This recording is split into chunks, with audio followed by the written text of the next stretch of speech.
everyone, welcome back to YFA News channel. What a week it has been for India and our national security.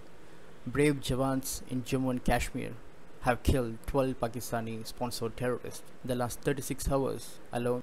On the other hand, Indian Army troops are pounding Pakistan Army positions and taking down terror launch pads along the line of control (LOC). And as per our sources, Pakistan may have lost more than 16 of their soldiers in our Indian Army's retaliation. And coming back to our important topic of the day, the Dragon blinks first, pulled back its soldiers from the patrol point 14 and 15 in the Galwan area. We can expect the same in Pangong Tso Lake also. To discuss this topic, we have the one and only Rakesh Sharma sir with us. Thank you. Retired Indian Army Colonel. Hello sir, welcome back. So as you predicted in our previous interaction with IFE News, you said that China has lots to worry in Galwan area, and the next day we hear this news that Chinese soldiers have pulled back their troops. Please explain this scenario for our viewers of IFE News. If you're not subscribed to IFE News, kindly do subscribe. We have lots of important interactions coming up. Please go ahead, sir. Of ground again, because last time I touched on it very briefly, but this time I would like to go a little bit more into detail because it would give us the understanding of how what will be the behavior in future of the Chinese system. You see, if you look at the Chinese system today, it is a totalitarian system, and the decision-making hierarchy from the grassroots level to the highest level, one shot of highest level is surviving on the benevolence of the next higher boss or the next higher leadership. Now, this leadership can be individual or collective. But the key point to note here is that this leadership is not a elected or proven leadership. It's a leadership decided by the next person or the next, in the hierarchy. So these are imposed leaders. Now, the problem with this type of governance system is that truth becomes the first casualty. Yes. No subordinate will report facts, uncomfortable facts, to the next superior boss, because he or she would only like to paint a rosy picture up the chain. Okay. And so this goes up the chain. Now, that is one aspect. The second aspect is that the CCP, that is the Communist Party of China, is retaining its hold over the entire nation through two major factors. Number one, they have created an aura of invincibility around the collective leadership of the Communist Party. Okay. And there is also an aura of fear. So there are two combined auras. One is the aura of awe, and the second is the aura of fear. Okay. The aura of fear has been generated through the ruthlessness of the administrative machinery, the party cadres, the police services, the everything right down to the grassroots level. So the ordinary Chinese is generally living in between two emotions. Number one is awe of the central leadership of the Communist Party, and two is the fear factor of the grassroots level organs of the Communist Party and the state. Yes. Now, this was also primarily responsible for how the Wuhan coronavirus pandemic was handled. Okay. There was a fear of sending up a negative report down the chain, and that is how the system itself, failed to respond in time. Yeah. Now, today, what is happening within China, we have to understand that the Chinese system, it can only be, if I compare it with what happened in Russia. Okay. If a bigger challenge comes in front of common Chinese citizens, a challenge that forces them to overcome the fear factor of the Communist Party or its organs, and diminishes the aura of the central leadership. So that is what is the biggest fear of the totalitarian regime, that if it loses its aura and its fear, the public will, then Rise the up, whole yeah. system will unravel like it happened in Soviet Union. Yes, they'll rise up to the power, yeah. Moment the, yeah. So that is one factor. Now, in the aftermath of Wuhan pandemic, China had its strong points were three, four. Number one, its biggest strong point was that it was the originating station for the world as far as the logistic supply chain was concerned in the international economics. Obviously. Now that thing came under strain. Hmm. It That thing came under strain because the people, when travel was shut down, when purchases were shut down, Yes. and when Wuhan coronavirus has spread to almost more the entire Yeah. world. There's not a part of the corner of the earth that has not been touched. There was a negative sentiment about everything China. Okay, sir. So now China started facing now economic. If there is economic instability or there is an economic downturn, it immediately affects everything else to a country. Okay. The the Chinese, then they decided to for their domestic consumption they adopted an aggressive posture with the outside world. Okay. Be it New Zealand, Australia, South China Sea countries, be it India, Vietnam, Indonesia, Philippines, and they started what they called was wolf diplomacy, but it was actually essentially it was the bullying tactics. Okay. Now with that as a background, we come to what is India's response been so far. Okay. India's response so far has been that, be it the Chumar, be it Dolam or Doklam as it is popularly Yeah. known, or now the Ladakh standoff, we have been firm that look, we have an agreement on border management. We expect you to abide by that. Okay. We will match you what you do. That is what has actually must have been a shock to the Chinese. The speed with which India deployed its reserves, mobilized its resources, and we were there. We saw them what they were doing. We were silent about it, but we were Yes. preparing. These things don't happen Okay, overnight. sir. Sir, as you predicted Now, in our previous interaction with our channel, you said that China has lots to worry in Galwan Valley. Okay, so after that your interaction, the next day we can hear the news that Chinese soldiers have been pulled back their troops from that area. Please explain the scenario for our viewers, sir. Like, what is going on with the Chinese mindset? no, first of all, I'll explain this from the military point of Okay. view. What happens is that China, when there is a normal peacetime deployment, you have a certain number of forces essentially which is doing border management and border policing. Okay. Now, when you start inducting reserves into this area, there is only one road that comes up. There's only one, uh,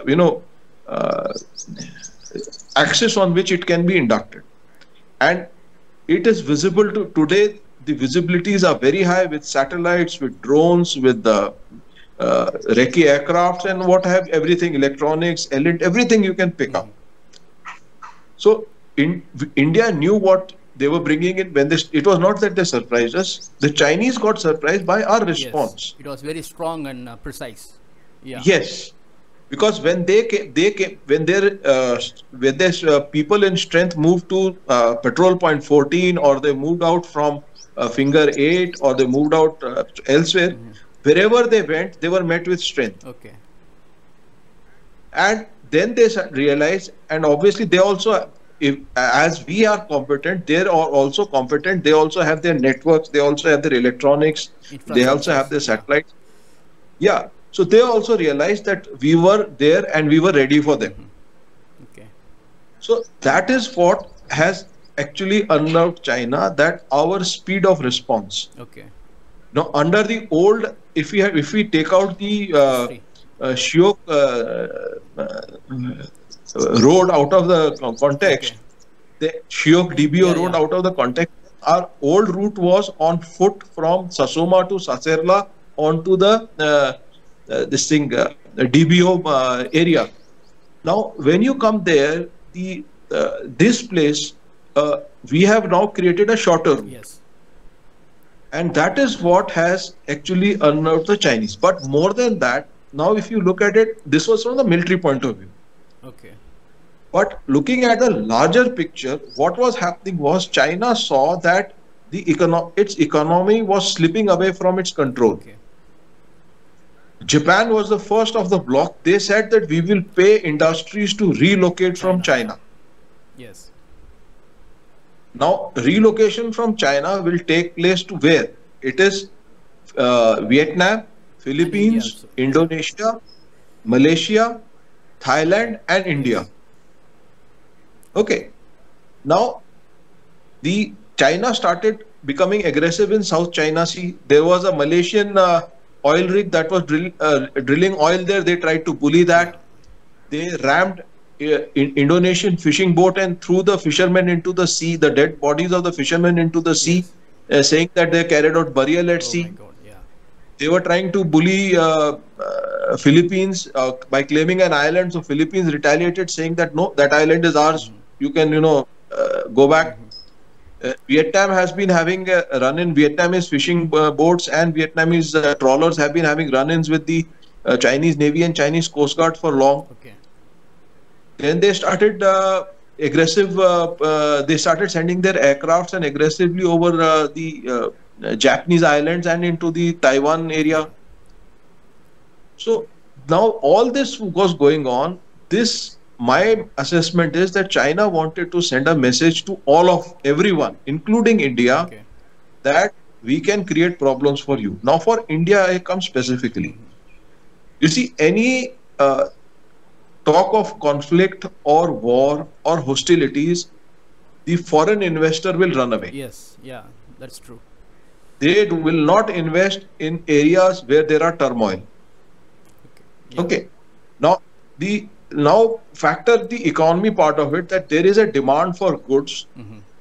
Goods are being manufactured in China. Yeah.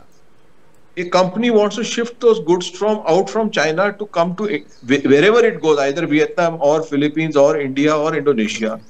It will look for a place where there is calm and peace, and it is assured of its returns. Yes. Absolutely. Now, by creating a border conflict, by dragging India into a war-like situation, Yeah. or rather the threat of it, China is trying to tell the investors that, look, I have a ability to disturb you. Yes. Obviously, sir. Yeah. By its resolute stand, India has conveyed to China that, look, we can beat you at this game. Okay, sir. Okay, sir.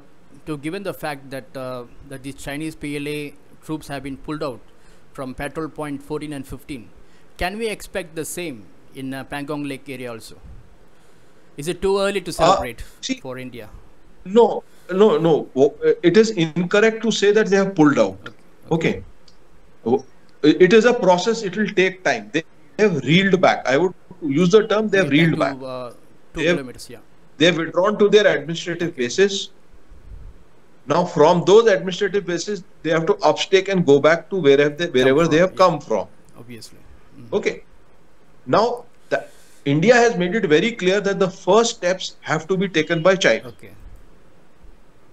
Now, there are certain things which I cannot share because though Understand, sir. because of certain reasons. But the fact of the matter is that certain things which India did in the you see, first we must understand one thing, that anything that is happening on the northern banks of Pangong Tso are visible from the southern banks, and India has locations and positions on the southern Yeah. banks.